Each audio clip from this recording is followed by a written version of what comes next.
亲爱的观众朋友，您好，欢迎您收看今天的《硅谷看世界》。那么今天呢，我们要跟大家讲的是在硅谷的一位移民市长，他的有一个非常好的中文名字，就叫做爱和谐。那么他的英文名字呢，叫做 Jose Esteves。那么爱和谐这位市长呢，他是在他32岁的时候呢，才从菲律宾来到了美国。那么你一般人想说，在这个年纪来到美国，你会讲的说，哦，你的这个英文也不是很好，而且你呢也不是在美国出生长大的，怎么能够做到市长这样一个位置呢？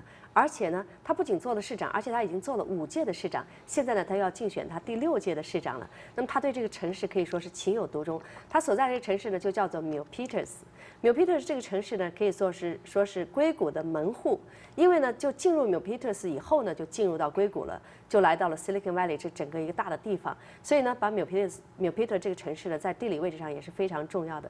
这城市不大，但是这个城市呢，也是很多科技公司所在地啊，比如像 Cisco 这样的大公司都在 Milpitas。而且呢，这个 Milpitas 也是在硅谷呢，可以说是商业比较发达的一个地方。而且很有意思的是这样，我在这个几年前呢，我打电话给市长的时候，是在下午3点多钟打电话给市长，然后就有一个人接电话，他说，你可不可以在晚上7点钟再打？然后我就问他为什么，他说因为呢，我们的市长呢是业余做市长，他的全职工作呢不是市长。哎，我就觉得很奇怪，我说，怎么一个市长是业余不是全职啊？那么才知道，因为呢 ，Milpitas 这个城市呢，它属于不是一个很大的城市。那么为了节省城市的资源，所以呢，市长也是业余做。那么业余做市长呢，所以呢，这个业余的市长的这个薪水非常有限，在那个时候好像是大概是400-500块钱左右，现在呢涨到了900块钱。维持很高兴啊，好像这个市长的薪水一下涨了不少的样子。但是呢，900块钱对于在美国生活工作的人来讲的话，这个钱根本就是你1月开销都不够。可能像他这样的一个人啊，他到处跑，那么他几乎是每个周末都在去各种活动，每天晚上都在办公，然后一有空呢就去参加社区的各种活动，可能这点钱连900块连他的汽油费都不够。但是究竟是什么让一个人这样的乐此不疲的为社区来服务，而且做了5年的市长之后还要做第6任？那其次呢，也就是说，他在做了市长之外呢，他的其他的 full time 的 job 就是全职的工作是什么呢？他呢做过生意，他也做过呢，就是给你这个生意做顾问。那么也在这个就是他城市的这个法庭呢，也做一个专业这个咨询人员。这些呢就是他的 full time 的 job， 就是他全职，他用半职的时间来做市长，但是呢，他投入了比他的全职更多的热情、更多的时间和精力。那么今天呢，我们就要为大家来访问到这样一位市长，看看他一位这个来到美国第1代的移民，30多岁来美国如何做成了市长，为什么呢这么热衷，而且把他的全部的时间呢投入在这样一个听起来不太赚钱的工作啊？好，我们接下来呢就要为您访问到的是我们 Milpitas 市长，我们稍后马上回来。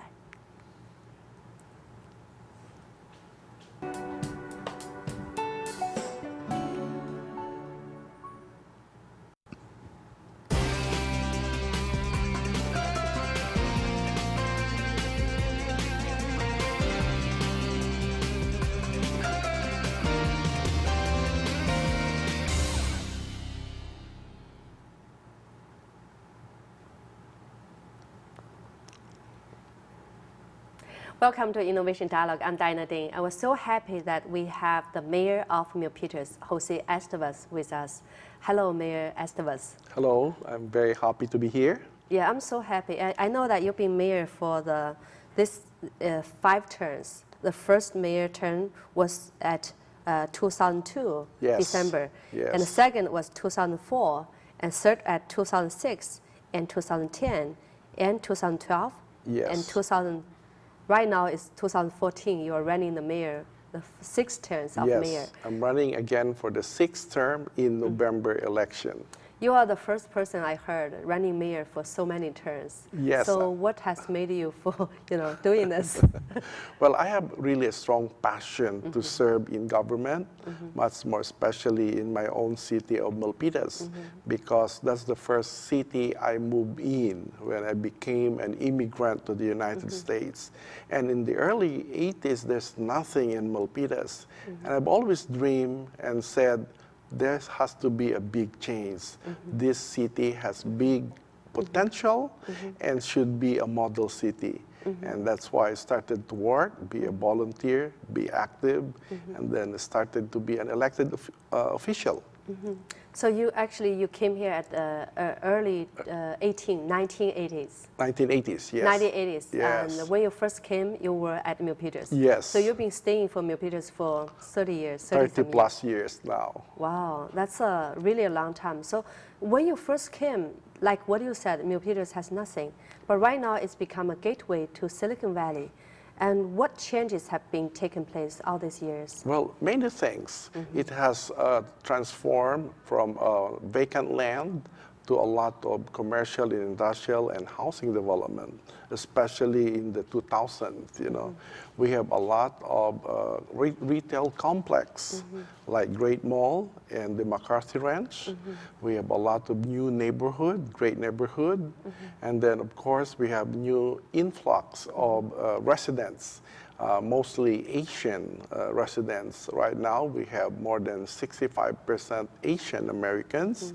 Before, it's more than 50% Caucasian.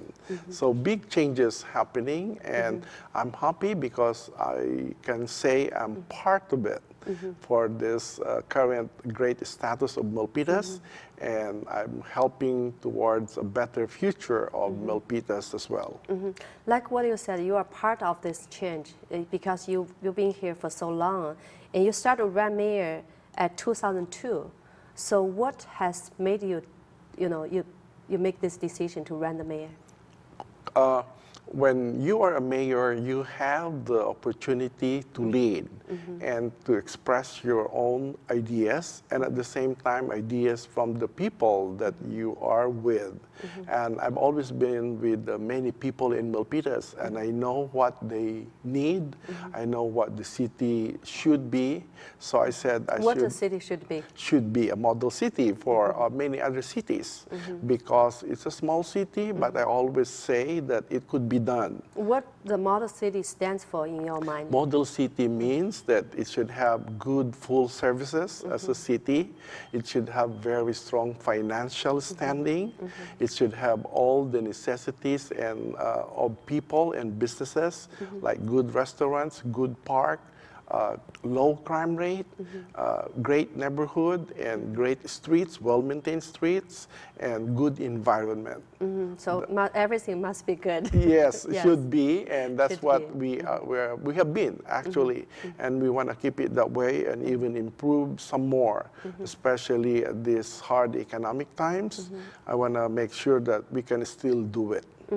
But when you first came to this country as a first-generation immigrants, your father was Latino, Filipino, and your mother was Chinese Filipino. Yes. When you first came to this city, well, it must be very difficult, right? It is. It's difficult because as a new immigrant, we don't have all the resources. So the first thing that we do is try to establish our personal life, our job, and our family. But immediately after that, I get involved with the community because I always think that we don't live alone as a family or as a person. The community is also our family.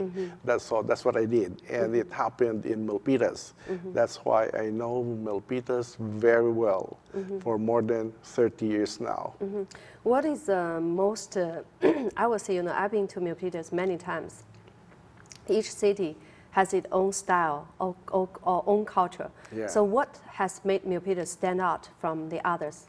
How do you differentiate the Milpitas? Yes. First, Milpitas, I would say, is an ideal place to raise your family because we have a safe neighborhood, healthy neighborhood, we have great schools, and we have great city facilities like a library. It's a small community with less crimes and not too noisy, especially in the evening. Noisy means busy, not too busy. So it's an ideal place to raise family, healthy families, clean, and giving good future to our children. The other part is also a good place for businesses to keep their businesses successful in Milpitas and to keep inviting new businesses because after all, Milpitas has a great location. It's central to the Bay Area where people can go to and from any direction. So that's why businesses can cater to regional market. So those are the two great things. Great for business, great for people to live in. Great for business and great for people to live. Yes. I can tell that you really have strong feeling towards Milpitas. But is there anything that you think that Milpitas need to improve, or what's the challenge? Yes, there's still a lot more, but at least we have passed those big stages where we are able to get all the basic requirements that we have in terms of having a good, healthy life. There are more. For example, the environment. We have to keep cleaning up the environment. We are near a dump. And we have to do some cleaning up. Yes, and we were working hard on that one to have a resolution on that issue, the dump and the sewer plant. And I'm part of the committee or the working group that's really trying to resolve that issue. That's number one. Number two, we also inherit the jail, which was there way before, because there was nothing in Milpitas. Now Milpitas is populated, and that place should be used for a better purpose. So we have to work for taking the jail out there. Through your background, you were working as a business consultant and also a real estate agent. Yes. Yes. So how does your experience help the mayor position? Well, it helps a lot because, say, for example, on the real estate, I would know what would make property values go up. And of course, that should be consistent with the purpose of the city. If the city does good, property values go up. See, so that's why it's very important that you know the real estate nature and behavior. So, and then the business consultant is very important because as a city mayor, you have to understand budget. You have to understand financial projection. You have to understand costs and revenue. Just like a business, you have to survive. You cannot be bankrupt. Even you're a government, and that's what I've been doing, running it efficiently and effectively, while at the same time serving the people. Yeah, and also for you to better understand the business owners. Yes, that too. I know what the business owners would need to support them, because right now... What kind of support you can give to them? Oh, a lot. First, at least we give a primary and first-hand city services. If they need permit, inspection, or engineering support, we're able to provide those promptly. But sometimes for other businesses who are coming to Milpitas, we could work with them and negotiate in terms of financial incentives. Like, for example, it could be a negotiation on the tax that they're gonna pay, or even the loan that we can provide them so that they could expand. So we treat them like a partner, so that we always believe that their success is also our success. You know, a few years ago, I called you in the afternoon, and they told me that you were not at the office and asked me to call in the evening. They told me because mayor was your part-time job. Yes, that's true. Then you told me actually you don't even have staff working in the city. Yes, so that means you have to do a lot of things by yourself. Yes. And how do you do that in an efficient way? Well, first, I'm an on-hand person with a lot of experience. I know business, I know real estate, I'm an engineer. So first is you have to be very knowledgeable and competent. And I'm very well prepared in doing my schedules and doing priorities. So after my daytime job... What's your priority? Well, of course, during the day, I have to fulfill my obligation for my job. And after that day, I make sure that I fulfill the obligations of the mayor, because I committed to be one and make sure that I fulfill it. Otherwise, I will not have a business in being there. Yeah. You know, Milpitas is a diversity, place. That means so many immigrants coming to this country. Yes. And you will also have this background. So how's your background help the new immigrants? A lot, because just like the others, I could be in their shoes, because I was there. So I know what they need. For example, they might need some English translation. They might need some information that they should know. They should know all the services that the city or government provides. Yeah. So that's why, as being an immigrant myself, we provide those kinds of services to the people. We know what are their needs in their neighborhood. I understand the differences in culture. I understand that you could be dressed up differently, and I accept that. I understand that at the beginning they will need some help, and I understand that because I was there. Yeah. So it's very important and very helpful. Yeah, it's very helpful. yeah. But I know it's also a very difficult process, because for me, as a first-generation immigrant coming to this country, and I learned a lot, and I learned to appreciate the difference. That's why we're doing Food and Art Festival. Oh. But it's not easy at all, because you learn the different culture and appreciate the difference through the food. Yes, yes. But it's always difficult at the beginning.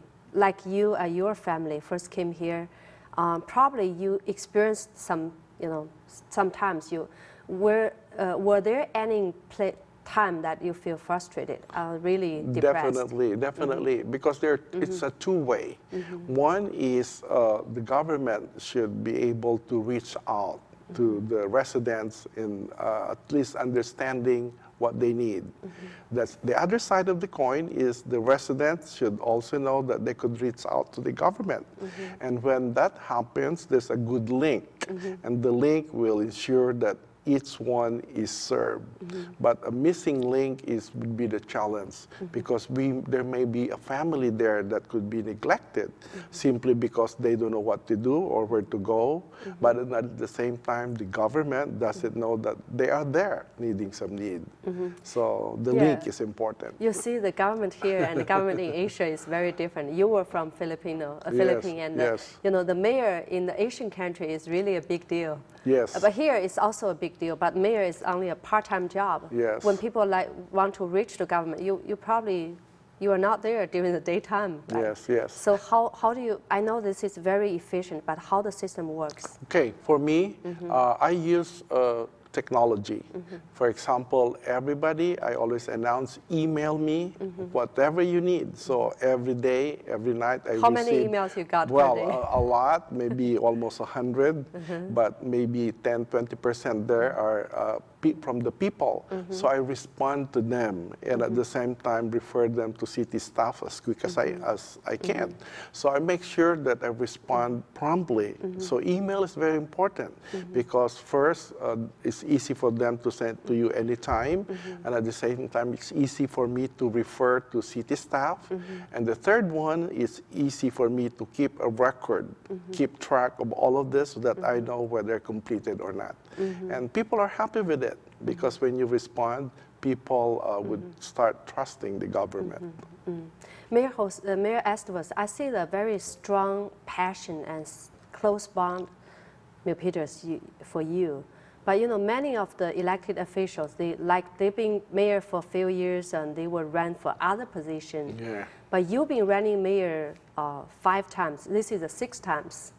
Have you ever thought about doing some other things or running for other positions? Yes, I do. But first, my reason or my plan is, or my belief is that for you to be able to be in a higher position, the best way to prepare for that is to excel in your current position. So I'm trying to accomplish a lot in my current position, so that I will be well prepared for the next position. That's number one. Number two is, of course, it comes with opportunities. When there's a good timing, that yes, there's a good place that I could serve effectively, based on my experience, then I will try to do that. Because after all, my goal is to be able to serve more and more people in a better capacity. Well, you mentioned that be able to accomplish in your current position. Yeah. So what's your goal to achieve this year?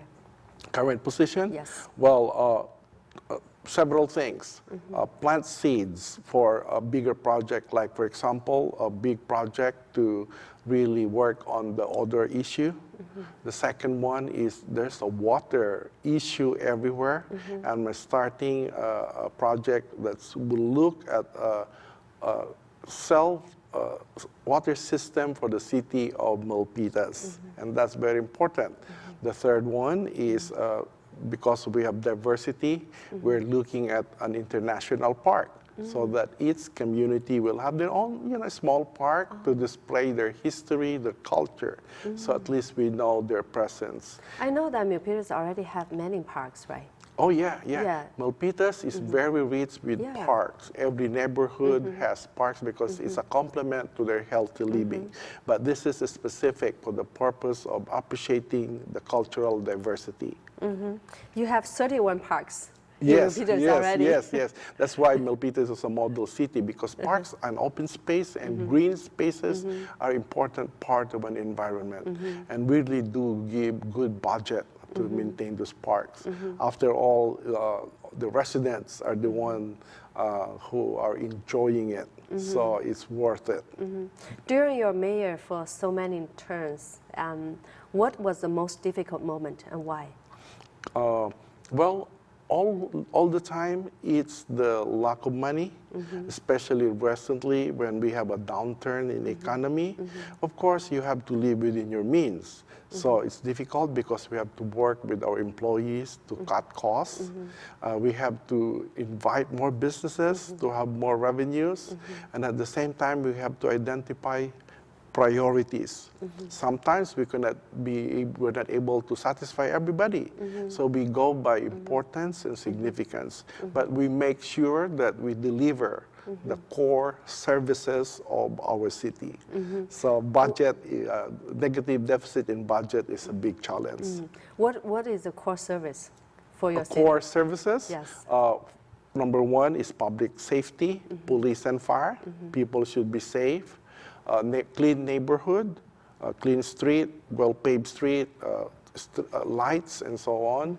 Support for businesses, because we have to have businesses and they have to succeed in Milpitas. And at the same time, protection of the environment, because we have to keep the environment restored and preserved all the time.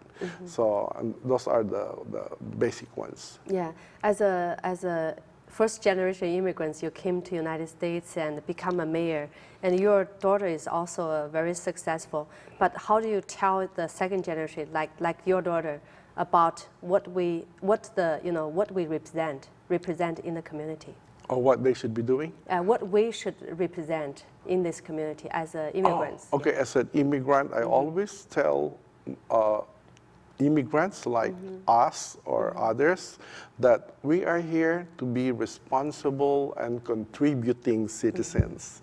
It means to say that first you should know your obligations, because we don't just receive, we have to give.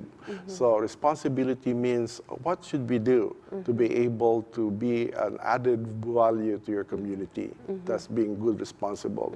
The next one is contributing. Contributing means to say that you have to excel, you have to do more. So you are able to share more resources to others. And so you become a more significant and important member of the community.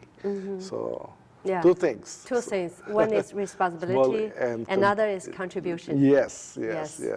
And so everybody will now appreciate immigrants, because they will know that we are a good addition to the community and to the country. And we are here to really make it a better and better country as well. I think that's also your dream, right? Yes, that's definitely. Okay, thank you so much for being with us. Oh, okay, thank you. And I want to thank the audience too for listening. So I would say, 谢谢大家. 也谢谢你. Thank you so much. Okay.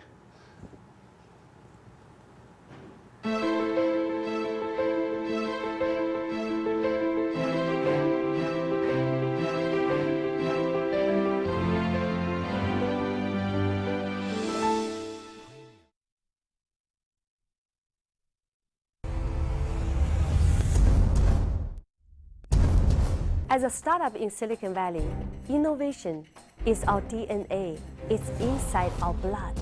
What is innovation? Very confident. It's a way of thinking, it's a philosophy, it's a mindset. It's very closely related to leadership. For me, it's really about finding the right fit between the product and the market. Have a strong technology position, a strong market impact. Innovation can be an idea, can be a product, can be a service, or can be a thinking. It can be everything, out-of-box thinking, not limited to your background, to the past.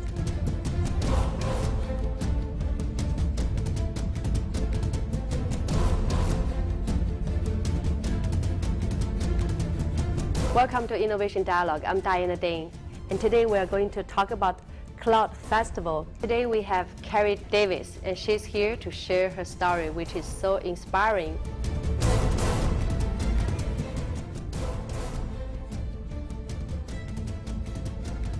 What we are doing here is to summarize, bring out the point, and give a good presentation. Help people to bring out their idea to the whole world.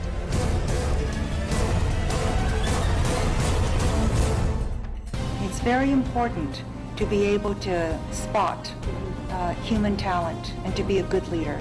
More importantly, it's how our corporate and partners perceive the value that's come out of the event. It was all about seizing the opportunity rather than looking at the world as a set of problems. I want to change the paradigm of angel investing being local. I want all of us to think global and to look at great opportunities in Asia or Europe, wherever it is in the world. Come to Ding Ding TV. Let us work together to bring out your idea to share with the whole world.